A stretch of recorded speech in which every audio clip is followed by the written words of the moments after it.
নমস্কার, আমি শ্রীলেখা। আপনারা দেখছেন বঙ্গবার্তা, সবার কাছে সবার কথা। এখন এক নজরে বঙ্গবার্তা এক্সপ্রেস। বীরভূমের মোহাম্মদ বাজারে ম্যানেজার পাড়ায় নৃশংস খুন, মা ও দুই শিশু সন্তানের নলিকাটা দেহ উদ্ধার, খুনের অভিযোগে এক মাছ বিক্রেতা আটক, মহিলার স্বামী বাইরে কাজ করেন। বিক্ষোভ বিজেপির। বিহারের সাসারামে দুই পরীক্ষার্থীর ওপর দুষ্কৃতীদের গুলি, মৃত এক, আহত এক। দশম শ্রেণীর পরীক্ষা চলাকালীন দুই ছাত্রকে লক্ষ্য করে গুলি চালানো হয়।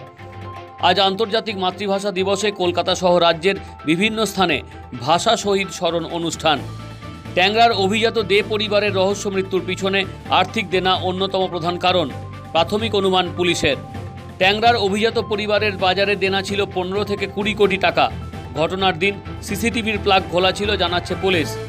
হাওড়ার আমতায় জাল ওষুধ চক্রের হদিশ, লক্ষ লক্ষ টাকার জাল ওষুধ বাজেয়াপ্ত। প্রাক্তন বিধায়ক তৃণমূল কংগ্রেস নেতা মালদার কৃষ্ণেন্দু নারায়ণ চৌধুরীকে খুনের হুমকি, বাড়ল নিরাপত্তা। জামুরিয়ায় গোলমাল শাসক ও বিজেপির। প্রয়াগরাজে কুম্ভ মেলায় বিশেষ নজরদারি।